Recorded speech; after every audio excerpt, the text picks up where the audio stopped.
Sa panahon ng mabilis na impormasyon at kaliwat kanang balita, kailangan mo ng isang channel na mapagkakatiwalaan, diretsyo at para sa bayan.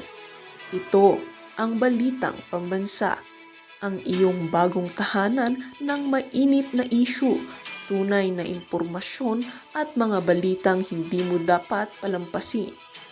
Mula sa mga trending na kaganapan sa social media hanggang sa mga seryosong isyong pambansa. Bantay kami sa bawat sulok ng bansa para sa iyo. Hindi lang basta chismis, kundi validated news, mga impormasyon na may batayan at mga kwento ng tunay na buhay Pilipino. At kung gusto mong laging nauuna sa kaalaman, huwag kalimutang mag-like, mag-share at higit sa lahat, mag-subscribe. Dahil sa Balitang Pambansa, balita mo, boses mo, bayan natin ito.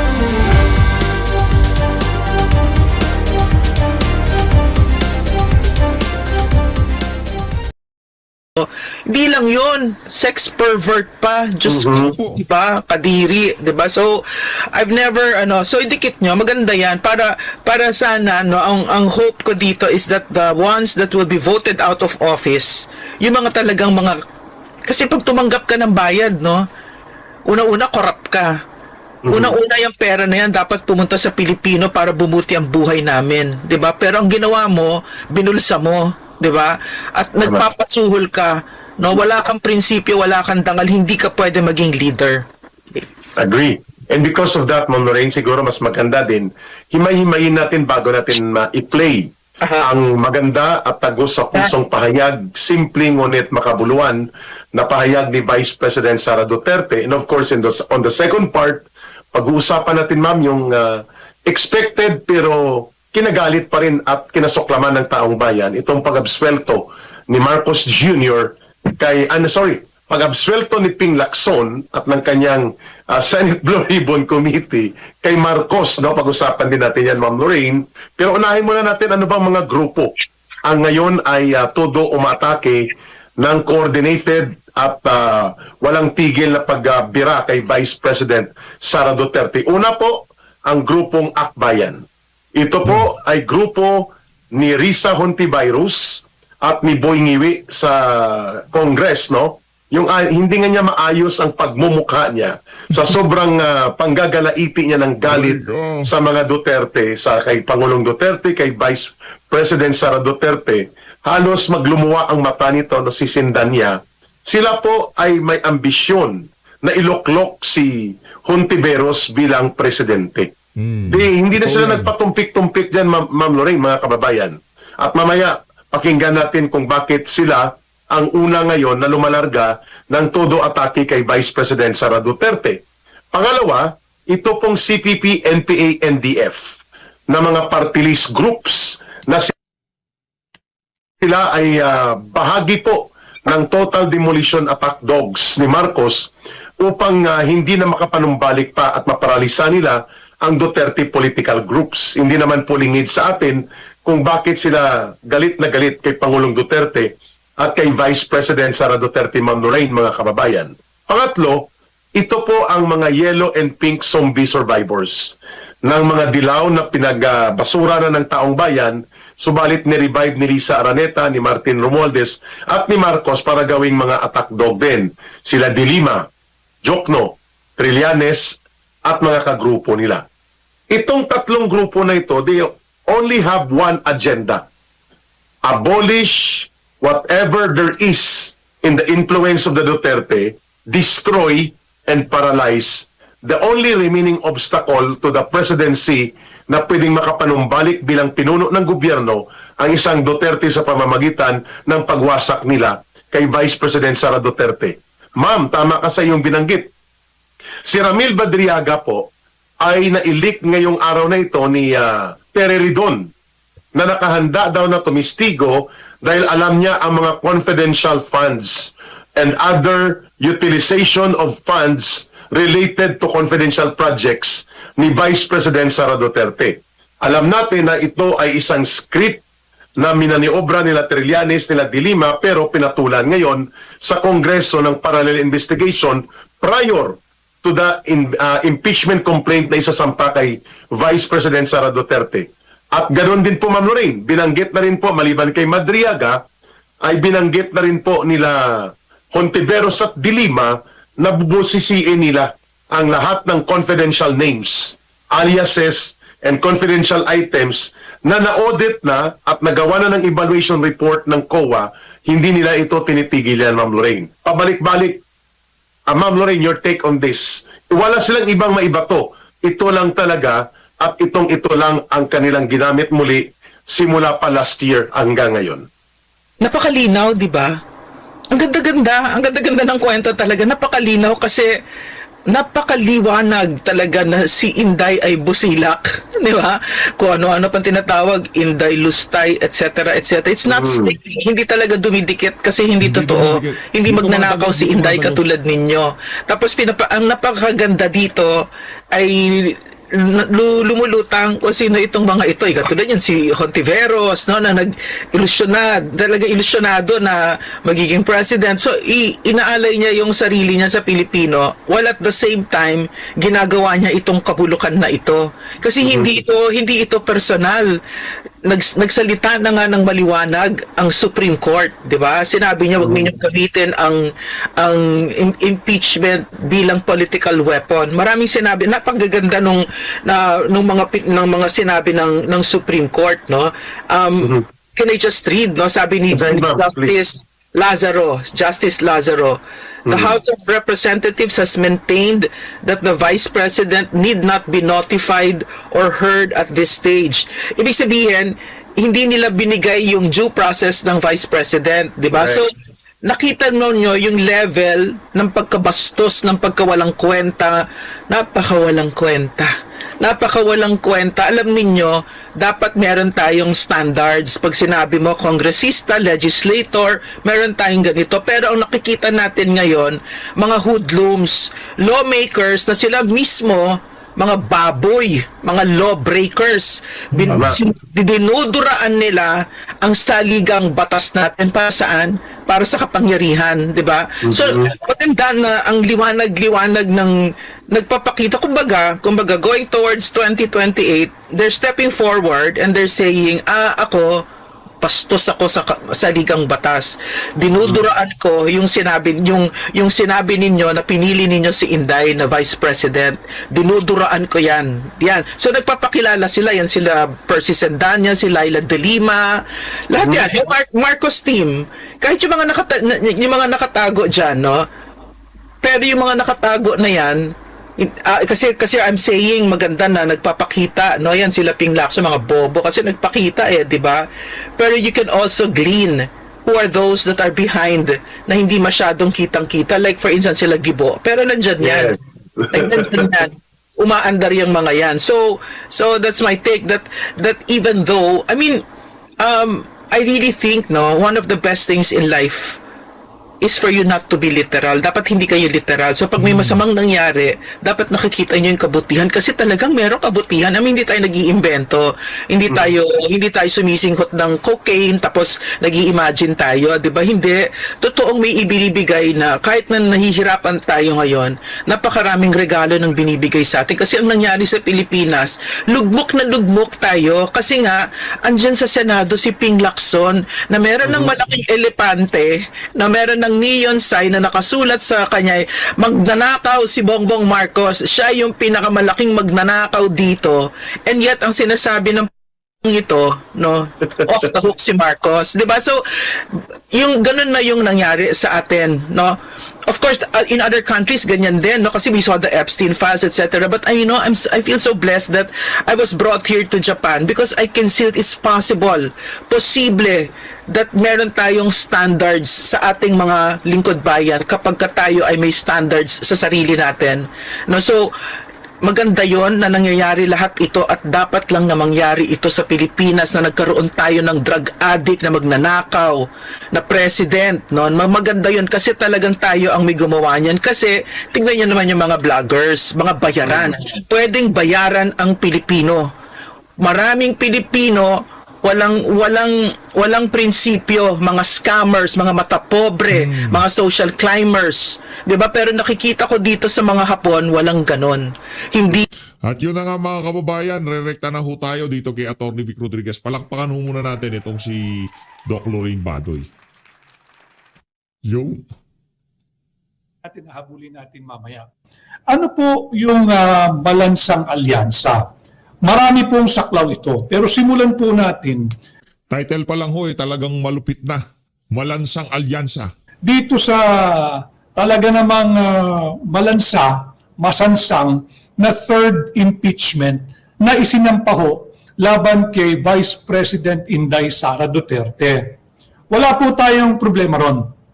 Hindi po tayo kagaya nung Office of the Secretary General, yung garapal na tumanggi, tanggapin ang impeachment complaint, yung defensor impeachment complaint, yung impeachment complaint na inihain ni dating Secretary, dating Congressman Mike Defensor. Tinanggihan po yan tanggapin ng Office of the Secretary General ng House of Representatives. Garapalan po talaga walang hiya-hiya. Pero itong third impeachment, tinanggap po ng Office of the Secretary General. At meron pang statement.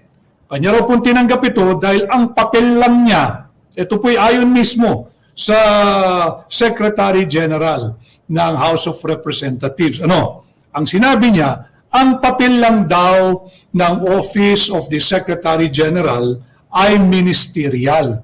Tumpa, correct. Alam mo naman pala na ministerial lang ang papel mo. Bakit mo hinarang at hindi tinanggap ang defensor impeachment complaint nung siya ay unang naghain? Diba? Malino yan. Ang papel lang daw ng Office of the Secretary General ayon mismo sa Secretary General ng mababang kapulungan ay ministerial. Limitado saan? Sa receiving. Yung pagtanggap, tinatatakan lang naman ho talaga yan. Wala pong papel ang SecGen ng mababang kapulungan. Yan po ay glorified secretary. Pinaganda lang yung titulo, Secretary General. Wala po yun. Hindi po halal yun. Ni isang boto, wala po yun. Wala po yun. Ang sinabi niya, limitado lang ang kanyang papel. To receive, to verify, and to transmit. Ayun naman pala. Bakit ka nagpapel-daliya nung nag-file ng impeachment complaint si Mike Defensor? Yung Defensor impeachment complaint, dahil dito sa tatlong sumampang impeachment complaint, dalawang sumampang impeachment complaint laban kay Bongbong Marcos, ang pinakamatibay po roon ay yung Defensor impeachment complaint. Subalit, kahit na meron silang endorser nung araw na yon, hindi tinanggap. Garapalan po talaga Ngayon, nagbigay ng pahayag pagkatapos tinanggap yung third impeachment complaint laban kay Vice President Inday Sara Duterte na alam pala niya yung kanyang papel, alam pala niya yung kanyang lugar sa mundong ito. Siya lang ay isang tagatanggap, taga-verify, taga-transmit ng impeachment complaint. Ministerial, matagal na ho nating dinidiskurso rito, nagtago pa ho yan, hindi nagpakita, pati yung kanyang deputy Secretary General na abogado rin, hindi rin tinanggap yung defensor impeachment complaint. Punta po tayo dito sa ating pamagat, Malansang Alyansa. Kasama po sa Malansang Alyansa yung galawang ito ng SecGen ng mababang kapulungan. Pati na yung kanyang deputy. Sapagkat hindi po maaaring tumigil ang operasyon o pagpapatakbo ng Office of the Secretary General kung wala yung pinuno. Hindi naman po one-man army yan Marami pong staff yan. Ang gaganda nga po ng sahod ng mga yan, mga kababayan Tama ho kayo. Galing po iyan sa buwis na binabayad natin. Pero garapalan yung pagtanggi doon sa pagtanggap ng defensor impeachment complaint. Samantala, dito po, sa third impeachment complaint laban kay VP Inday, Kaya po natin pinamagatan itong malansang alyansa. Tatandaan ho ninyo, yung pangalawang impeachment complaint, ang nagsampa po rito, yung isa ring malansang alyansa ng Akbayan at Marcos. Sino ba si Marcos sa Akbayan? Si Marcos po, si Bongbong Marcos at ang buong pamilya Marcos ay masidhing kaaway at isinusumpa ng Akbayan. Pero ngayon po, sila'y magkasiping na rin. No, kaya malansa itong alyansang Akbayan Marcos. Hindi po nila pwedeng itanggi ito. Bakit? Napakatahimik ng Akbayan pagdating sa flood control corruption. Wala pong nagbabatikos dyan. Napakatahimik ng Akbayan pagdating sa ghost flood control projects. Napakatahimik ng Akbayan sa lahat ng anomalya, kurakot at korupsyon ni Bongbong Marcos. Pero nagsanib puwersa na po sila, nagsiping na po sila, yung dating isinusuka ng mga sumusuka ay magkasiping at magkasama na po sila sa isang alyansa.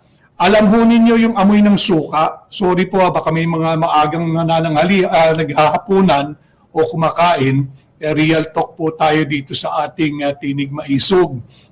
Hindi ho ba nakakasuka yung amoy ng suka? Malansa, hindi ba? Correct. Masangsang. Ganyan po may isasalarawan ang alyansang Akbayan at Marcos. Yung kanina, yung third impeachment complaint, isa rin po itong malansang alyansa. Ito na naman mga kababayan, kanya mahalaga na tuloy-tuloy po yung ating direktang ugnayan sa inyo nang maituwid natin itong mga malalansang naratibo ng mga malansang alyansa sapagkat patuloy po nila kayong linalansi. At again, kagaya po ng aking paulit-ulit na sinasabi, tama po ito, si Katawang Lupa, pambababoy sa lipunan, ang ginagawang tanga at bobo ang nakararaming Pilipino. Tama ka, Katawang Lupa, kaya wag tayong pumayag. Wag tayong pumayag, ating labanan head-on ang malansang alyansang ito. Ano? Nag-file po ng third impeachment. Eto na naman mga kababayan, ang mga nangunguna, Joel Sabella, check ko natin yung pangalan para hindi tayo magkamali. Ngayon, matatanong po ninyo, bakit kinakailangan pangalanan yung mga nag-file ng impeachment laban kay Vice President Inday Sara Duterte? Ito pong third impeachment complaint. Baka meron po nakakuha ng pangalan nung pare po ito pare. Sandali lang po. Para eksakto ho tayo. Ayan. Ang mga nag-file po, unang-unang pangalan ay si Joel Sabella. Yan ho yung isang unang nag-file. Sinundan po ito ni Joselito Sarabia. Tapos si Edilberto Baculi. Kasali rin si Rogelio Del Rosario. No? Ano ba si Joel Sabella, Joselito Sarabia, Edilberto Baculi at Rogelio Del Rosario? Sila po, kagaya ng unang gimmick ng mga ito, pare. Pari po yan, mga pari po yan. At hindi po dyan natitigil ang malansang alyansa. Ano? Sila po ay sinamahan din ni Lisa Ruedas, ni Violeta Cecilio, at ni Geraldine, pangalan ni Geraldine Dinoga. No, ulitin ko sinamahan sila ni Maria Lisa Ruedas, Violeta Cecilio, at Geraldine Dinoga. Maraming salamat po sa mahigit 1,000 live viewers natin. Patuloy po kayong mag-share, patuloy po ninyong yayain yung ating mga kababayan na manood dito sa ating Tinig Maisog. Ano? So itong mga taong ito po yung mga banal. Yung mga banal, yung mga religious, nag-file, nakasuot ng pangmadre, yung may mga sarado pa dito, yung mga pari, Banal-banalan. Bakit naging malansa yung alyansa? Dahil po ang sinabi nitong Joel sulat na nga natin, Joel Sabalya. Sabi nung Joel Sabalya, sila raw po ay nag-file ng impeachment complaint laban kay Vice President Inday Sara dahil they are considering or they have considered the issues surrounding Vice President Inday Sara na nauna ng binasura ng Korte Suprema yung sa impeachment din ho last year, isang moral concern. Mga moralista ho ito eh. Ulitin natin mga pangalan ha. Ang nag-file po ng third impeachment complaint, nakasali sa malansang alyansa, nakisiping na ho kay Bongbong Marcos, ay yung Joel Sabalya, Joselito Sarabia, Edelberto Baculi, at Rogelio del Rosario. Pari po lahat yan, pari, mga banal.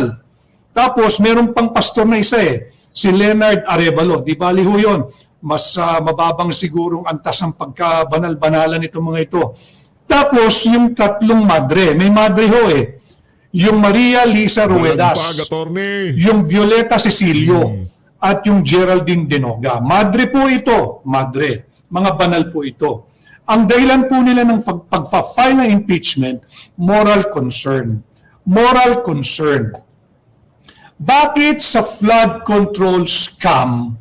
Bakit sa ghost flood control projects? Bakit sa substandard flood control projects? Bakit sa issue ng talamak na kurakot at korupsyon ni Bongbong Marcos, tahimik ang mga banal na ito? Bakit sila tahimik? Hindi ba't moral concern din iyan? Hindi ba't may tuturing na selective moral concern yung kanilang naging naratibo? Atin pong hubaran, hindi lamang po yung huwad na laman ng mga impeachment complaint. Kasi po malinaw doon sa desisyon ni Senior Associate Justice Marvic Leonen na pag nag-uusap po tayo ng impeachment, hindi lamang dapat scrutinize o masinsing pag-aralan yung impeachment complaint per se. Hindi lamang yung aligasyon, hindi lamang yung taong ini-impeach, kung hindi pati yung taong nag-file ng impeachment. Kaya po natin sila pinapangalanan. Sapagkat sawang-sawa na po ang maraming miyembro ng simbahang Katoliko sa mga ganitong banal-banalan, ganitong mga pari, ganitong mga madre na tahimik sa totoong issue ng lipunan, yung issue ng kurakot, yung issue ng korupsyon, yung issue ng drug addiction, tahimik po sila dyan. Pero pagdating doon sa panis na issue na ng tungkol sa umano'y confidential fund na misuse ni Vice President Inday Sara Duterte na matagal na hong clear ng Commission on Audit, heto po moral concern. May papakita po ako sa inyo. Moral concern daw ho, sabi ng mga banal. Yung mga banal na tao na nag-file ng impeachment laban kay Vice President Inday Sara Duterte. Yung Joel Sabalya, yung Joselito Sarabia, yung Edelberto Baculi, yung Rogelio del Rosario, pare po lahat yan. Pare, kalampagin natin yung mga pare. At yung mga madre, paano po ito madre at pare nagsanib at nagtatag ng isang malansang alyansa kasama si Bongbong Marcos. Si Lisa Ruedas, madre po iyan. Si Violeta Cecilio, madre po iyan. At si Geraldine Denoga, madre po iyan. Moral concern. Padre at madre, ito ba ay hindi moral concern? Nako po. Pag ba naman linatagan ho kayo ng ganyan, talagang, di ba? Pagka linatagan ho kayo ng ganyan, ibang usapan na ho yan. Pakita po niyo ito doon sa mga pare at madre, yung mga banal na bahagi ng Malansang Alyansa. Ito bang 17.7 trillion na pagkakautang nating mga Pilipino at ng bansang Pilipinas, hindi ho ba moral concern ito? Meron pa ho tayo ipapakitang isa. Pakinggan po niyo, napagkat tahimik po sila, issue pa rin ho, na pilit tinatakasan ni Bongbong Marcos at Marcos administration, ni Martin Romualdez, na mga kasama niyang senador at kongresista, ay yung kurakot, yung korupsyon, yung flood control, yung trilyong pisong nawala at inanod sa baha ng korupsyon. Yan po ay isang moral issue, pero tahimik po sila. Pakinggan po ninyo, hindi po akin itong video ito na pinadala lang po ng ating mga volunteer researcher. Nais kong ibahagi sa inyo bilang parte ng ating direktang ugnayan ngayong hapon itong Malansang Alyansa. Pakinggan po niyo ito. Baka yung iba nakakita na pero maganda pong ulit-ulitin. Ito po. Baby, bakit kailangan natin maging matalino? Kasi ang puhunan ng politiko ang katangahan natin. Pag nawala ang tanga, bankrupt ang kurap. Baby, ano ang pinakamabilis na paraan para yumaman? Mag-file ng candidacy, wala kang gagawin, mangangako ka lang, tapos papasok na ang pera. Baby, ano ang pinagkaiba ng mukha ng kurap sa gulong ng jeep? Yung gulong na pupudpud sa kakatakbo, yung mukha nila kumakapalalo habang tumatakbo sa pwesto. Ang linaw ho, hindi ba? May ulitin daw. Sige, ulitin natin. Hi, hello, Attorney Vic, watching from Manolo Fortich, Bukidnon. Maraming salamat. At Gabriel Lopez, 8255. Maraming salamat. At Josia, 26. Sorry po, di na ako magsisimba sa Catholic. Di naman lahat. Kaya ho natin pinapangalanan dahil yun din po yung laman ng naging magandang desisyon ni Senior Associate Justice na isinulat ni Senior Associate Justice Marvic Leonen na naging desisyon ng Korte Suprema. Ulitin ko lang ho ito po yung moral concern din ito pero tahimik itong mga banal-banal. Di ba? Ginagawa lang satire or katatawanan pero malalim po yung kahulugan ng videong iyon. Ito po yung moral concern. Moral concern. Bakit sila tahimik sa trilyong pisong inanod sa baha ng korupsyon sa ilalim ni Bongbong Marcos? Bakit sila tahimik? Hindi ba moral concern yung illegal, unlawful, invalid, unconstitutional, criminal 2025 national budget? Hindi ba moral concern din yan? Yan po ang dapat sagutin ng alyansa ng mga malalansa. Yung Malansang Alyansa, kitang-kita naman po natin kung saan patungo itong charade o muro-murong ito. Ang kanilang layunin sapagkat nga hindi nila matibag-tibag ang pagmamahal ninyo ng sambayan ng Pilipino, ng higit na maraming Pilipino, kay Vice President Inday Sara Duterte, kinakailangan nila siyang patirin bago pa man magkaroon ng eleksyon sa 2028. At kung makatawid si Vice President Inday Sara Duterte hanggang filing hanggang 2028 election, meron pa po sila isang pamatid. Ano po iyan? Mandadaya na naman ang ating COMELEC at babaguhin ang resulta ng halalan. Ginawa na po nila nung midterm na election niya, itong 2025, binasura agad, binura yung datos sa soft copy, sa online, saan ka nakakita. Dapat siyang ipinipreserve yung datos ng eleksyon. Itong commission ng election natin ngayon, binura, tinapon lahat. Naglilinis ng ebidensya. So moral issue po, moral concern po yan. Pero tahimik sila Padre Joel Saballa, si Padre Joselito Sarabia, si Padre Edelberto Baculi, at si Padre Rogelio del Rosario. Ganon din si Sister Lisa Ruedas, si Sister Violeta Cecilio, at si Sister Geraldine Denoga. Maaari sila po ay naging bahagi ng mga nagdaang rally, yung rally na galit sa korap pero walang korap. Wala po silang isinisigaw ng pangalan ng korap eh. Ayaw lang nila ng korupsyon. Pero walang korap. Saan ka naman nakakita? Trilyon-trilyon piso na hong ninanakaw pero walang magnanakaw. Ito po